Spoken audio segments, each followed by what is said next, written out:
Il y a lieu aujourd'hui pour les États de se questionner sur la manière d'intervenir en faveur de la diversité dans l'environnement numérique. Je dirais que c'est un des grands enjeux du moment. Dans les 20 dernières années, la culture, la transmission de la culture, l'accès à la culture s'est complètement bouleversé.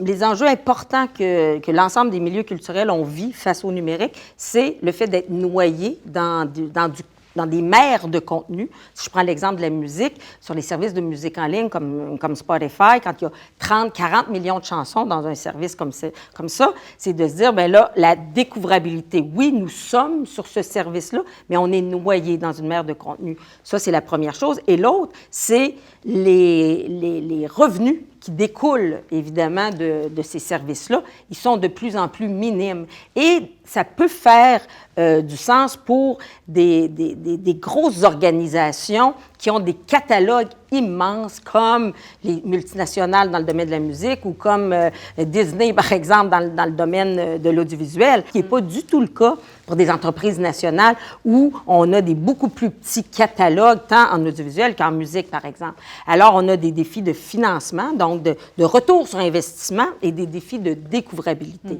Là, maintenant, on le sait, la culture, ça passe par le numérique et les petites cultures nationales comme la nôtre, on ne fait pas le poids dans ces univers de plus en plus concentrés. On veut tout simplement avoir des règles qui permettent à l'ensemble de la filière, de ceux qui créent la culture et qui la produisent et qui la distribuent, qui aient les conditions gagnantes pour pouvoir continuer à le faire. On ne parle plus d'audiovisuel, on ne parle plus de livres, on parle de produits numériques.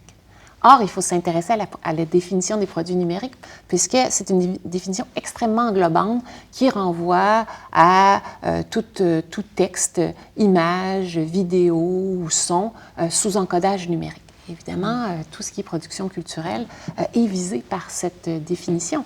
You'd want to make sure that a free trade requirement that applies to e-commerce is not so widely drafted that it would preclude us having special measures to support local audiovisual content or musical content that is cultural in its nature.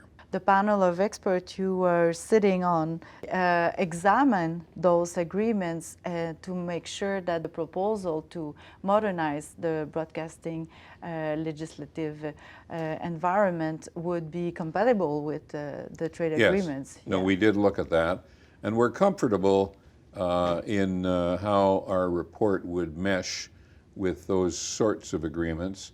And one of the reasons why we're comfortable is that we're saying that when it comes to the imposition of Canadian content requirements on foreign streamers, for example, that we're not intending to impose higher requirements on them than we impose on our own Canadian broadcasters or Canadian streaming services. Mm-hmm. So they wouldn't be able to argue that there's a real discrimination against the foreign streamers.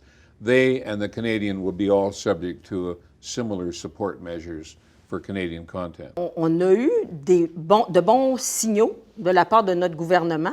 Dans l'ALENA, on a eu le maintien, évidemment, de l'exemption culturelle là, telle qu'elle était pratiquée depuis déjà presque 30 ans.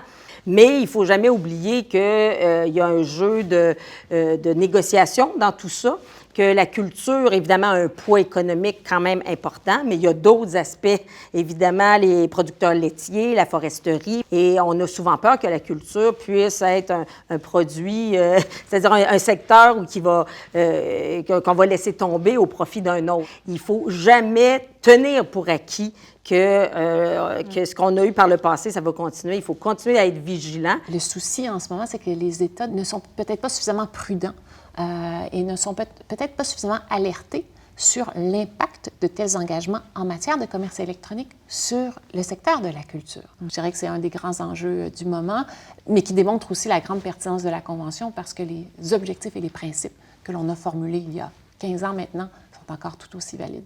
Mais si on ne prend pas les précautions qui s'imposent pour préserver ce pouvoir d'intervention comme nous l'autorise, comme on s'est reconnu ce droit dans le cadre de la Convention, à ce moment-là, nos engagements pourraient faire en sorte qu'un jour, nos politiques soient considérées comme illégale avec nos engagements commerciaux et qu'il y ait ultimement des représailles qui soient prises par nos partenaires commerciaux.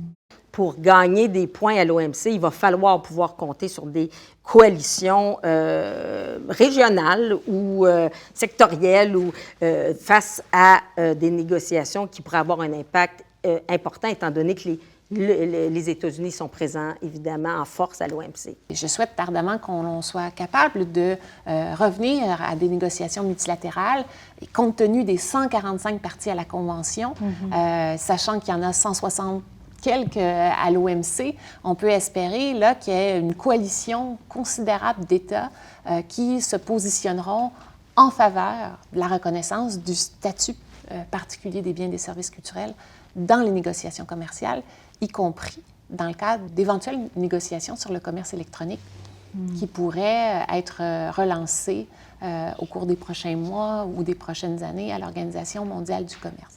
Par ailleurs, il est clair que les pays en développement ont historiquement été moins sensibilisés à l'importance de préserver leur pouvoir d'intervention en culture et ce sont souvent eux qui ont cédé à la pression de partenaires commerciaux plus puissants et qui ont libéralisé leur secteur des industries culturelles. Alors, mon souhait, c'est qu'à travers les organes de la Convention, les mécanismes de la Convention, ils soient de plus en plus sensibilisés à l'importance de formuler des réserves, des exceptions pour protéger leur secteur aussi des industries culturelles.